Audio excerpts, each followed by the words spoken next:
পরিবারের অরুণ তরুণ যুবক ভাইয়েরা সকলকে ইসলামী ছাত্র আন্দোলন বাংলাদেশ কেন্দ্র কমিটির পক্ষ থেকে আজকের এই যুব জামায়াতে আন্তরিক শুভেচ্ছা এবং মোবারকবাদ জ্ঞাপন করছি।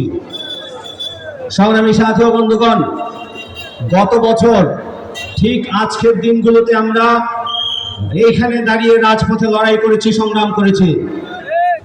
আমাদের মিছিল লক্ষ্য বস্তু নির্ধারণ করে তারা গুলি ছুঁড়েছে, তারা হত্যা করার উদ্দেশ্যে এখানে বোম ছুঁড়েছে, টিয়ার শেল ছুঁড়েছে, গ্রেনেড ছুঁড়েছে। আমাদের ভাইরা, শত শত ভাইরা এই রাজপথে এখানে দাঁড়িয়ে আহত হয়েছিলেন।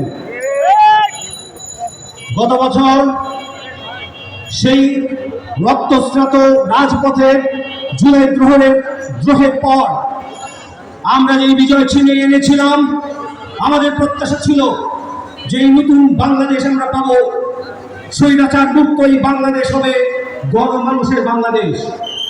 এখানে মানুষ তারা তাদের অধিকার নিয়ে তারা সুন্দরভাবে বেঁচে থাকবে, তাদের স্বাধীনতা ভোগ করবে, এই কথা ছিল। কিন্তু আমরা দেখছি এক বছর যেতে না যেতেই আমাদের বাংলাদেশে এখনো পর্যন্ত কোনো নির্দিষ্ট দলের রাজনৈতিক সরকার গঠিত না হলেও আমাদের এখানে অলরেডি সাধারণ মানুষরা চাঁদাবাজদের যন্ত্রণায় অতিষ্ঠ হয়ে পড়েছে। আমরা দেখছি চাঁদা না দেওয়ার কারণে আইয়ামে জাহিলিয়াতের চেয়েও বিভৎস কায়দায় পাথর মেরে মানুষকে হত্যা করা হচ্ছে। আমরা দেখছি চাঁদা না দেওয়ার কারণে স্বামীকে বেঁধে রেখে স্ত্রীকে গণধর্ষণ করা হচ্ছে। বাংলাদেশ আমরা পাওয়ার জন্য এই রাজপথে লড়াই করি নাই, রক্ত দেই নাই, সংগ্রাম করি নাই। আমরা বাংলাদেশ চেয়েছি সেই বাংলাদেশে মানুষ তাদের অধিকার নিয়ে বেঁচে থাকতে পারবে, জনগণের মতের প্রতিফলন করবে, সেই বাংলাদেশ আমরা চেয়েছিলাম। কিন্তু আমরা দেখি আগামী দিনে আবারও কেউ স্বৈরাচার হওয়ার জন্য, নব্য ফ্যাসিস্ট হওয়ার জন্য, নব্য শেখ হাসিনা হওয়ার জন্য পিআর পদ্ধতির নির্বাচনের বিরোধিতা করছে। আমরা বাংলাদেশের প্রত্যেকটা ভোটের মূল্যায়ন চাই। প্রত্যেকটা ভোটের মূল্যায়নের ভিত্তিতে একটি সরকার গঠন করতে হলে পিআর পদ্ধতির কোনো বিকল্প নাই।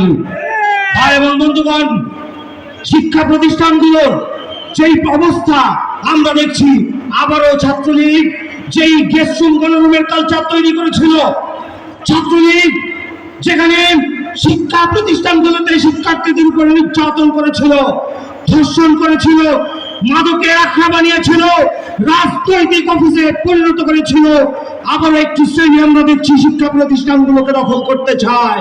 আমরা স্পষ্ট করে বলে দিতে চাই, আগামী দিনে আর কোন সন্ত্রাসীকে আমরা শিক্ষা প্রতিষ্ঠানের দখলদারিত্ব নিতে দিব না ইনশাআল্লাহ।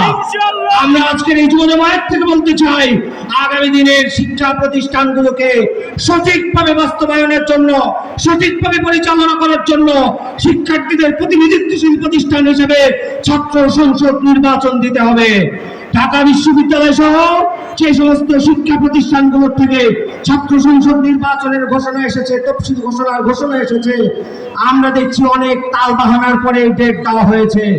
আবার যদি যেই ঘোষণা দেওয়া হয়েছে এই সময় ক্ষেপণ করা হয়, যথাসময়ে যদি তফসিল ঘোষণা করা না হয়, ছাত্র সংসদ নির্বাচন আয়োজন করা না হয়, ইনশাআল্লাহ ইসলামী ছাত্র আন্দোলন বাংলাদেশ সর্বস্তরের ছাত্র জনতাকে নিয়ে শিক্ষার্থীদের অধিকার নিশ্চিতের জন্য, শিক্ষা প্রতিষ্ঠানগুলোর নিরাপত্তা নিশ্চিতের জন্য রাজপথে আবার লড়াই করার জন্য প্রস্তুত আছে ইনশাআল্লাহ।